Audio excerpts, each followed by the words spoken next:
The Baltimore public school system became the first in the nation to institute a Meatless Mondays program covering 85,000 students. What direction is it going? Has the idea caught on at any other schools? Well, just a couple.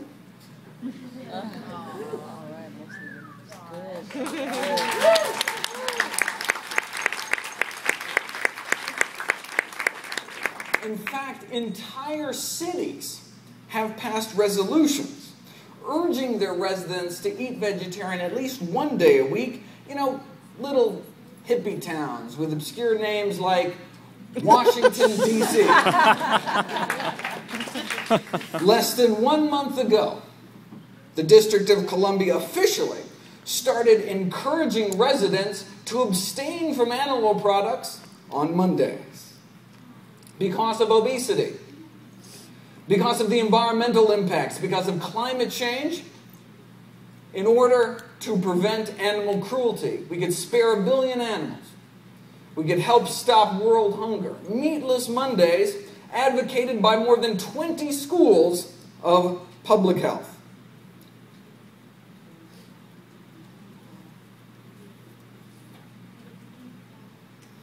D.C. follows San Francisco. Cincinnati may likely be next.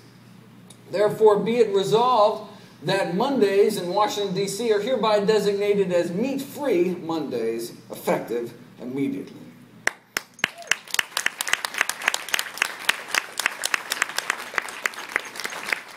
Here's San Francisco. Hospitals are even getting on board. The executive chef at Johns Hopkins Hospital put it, "If you think chili needs meat, you don't know beans." There's a new Be a Flexitarian campaign. Someone who substitute an alternative protein for meat, dairy, poultry, or fish. Be a Flexitarian. It's simple. Launched this year by none other than the largest food service company in the world. The largest food service company in the world. Meatless Mondays is a movement that has legs, a movement we can all get involved with. Nothing else has driven the meat industry into more hysterics. See, when you start talking about this kind of stuff at institutions, it sends a panic through the industry, said the director of food service at Baltimore City Public Schools, who received a raft of what he calls cease and desist letters from meat industry lobbyists. If Baltimore does it, then what happens? The president of the American Meat Institute was disturbed to read about your school system's decision to bow to an animal rights organization in holding meat-free Mondays. What's this infamous animal rights organization? The Johns Hopkins Bloomberg School of Public Health. The Meatless Mondays program in Baltimore cafeterias has the meat industry madder than a factory-farmed hen. The Animal Agriculture Alliance urges people shocked by the once-weekly absence of meat on school menus to write the school to ensure this effort does not spread. My favorite dose of meat industry freakout was published in Pork Magazine, who described it as a dangerous infringement on a student's freedom. What's to stop a school system from determining that tomatoes are unfit for consumption on Tuesdays? And, you see where this is going, declare Tomato-less Tuesday. The horror.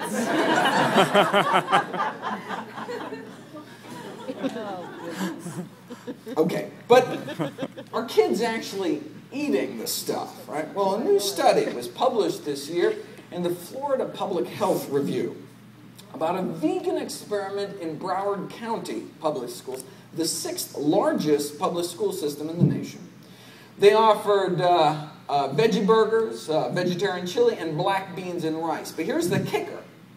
The vegan options were offered alongside 3 popular non-vegan options: pepperoni pizza, cheeseburgers, and chicken nuggets. Now, obviously, nutritionally, it's no contest, right? The vegan entrees had fewer calories, less fat, zero saturated fat, packed with protein, 3 times the fiber, and less sodium. But what if you stacked one of these vegan entrees against all 3 of these patriotic American grease buckets? I mean, would kids even give the veggie burger a second glance? Here's the data. Number of meals sold. Vegan versus non-vegan. Vegan versus non-vegan. Vegan, non-vegan. Right? Beans and rice beat out pepperoni pizza 10-1. Wow. Wow. Overall, vegan meals 3 times more popular. Right? Now that's elementary school, though. Right? They'll eat anything. How about taking this experiment to junior high? Vegan options still beat out junk food 553 to 440. No wonder the meat industry is so freaked out. Each of these elements are all part of the Humane Society of the United States multi-pronged 3 R's strategy. Replace.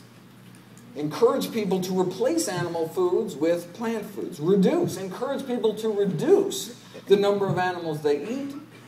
And then, instead of just resting on our laurels, we whip out the 3rd option. The 3rd R, refine, eliminating the most egregiously cruel factory farm practices. At least until meat can be grown in a lab without harming any animals, billions of farm animals will continue to suffer. So we just gonna kick back with our veggie burgers and let the billions suffer? Or are we gonna hit back at the factory farms and start picking off the low-hanging fruit? Veal crates, for example. Everybody's opposed to veal crates. We live in a democracy. Why are there still veal crates? Right? How about we put it up to a vote? Get it on the ballot and let people vote on it. Veal crates, yes. Veal crates, no. Let the people decide. That's what our great nation is all about. Now, it's not easy to get something on the ballot. It takes thousands of volunteers, millions of dollars, and a veritable dream team of amazing full-time activists, of which you see a few before you. Organizations like the Humane Society of the U.S. has, thanks to you, the power, the clout, the resources to translate public sentiment, like opposition to veal crates, into law. Right? You don't have to convince anyone veal crates are wrong. You just have to show them what they are.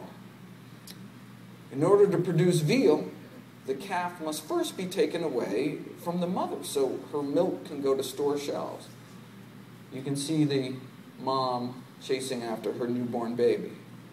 The calf, barely able to walk, sold at auction to a veal operation where he's tied or chained by the neck into a crate so small he can't even turn around. And he's just left there week after week, month after month, virtually immobilized. Never see his mother again, never even walk until he's unchained for slaughter. Let's get that on the ballot and let people decide if that should remain legal. You don't have to convince anyone it's wrong to confine a pregnant pig in a gestation crate. These barren metal stalls about 2 feet wide. You just have to show them.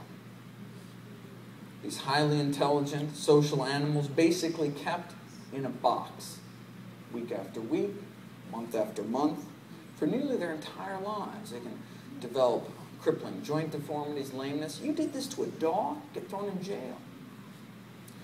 Not only can these pregnant pigs not turn around, can barely move at all.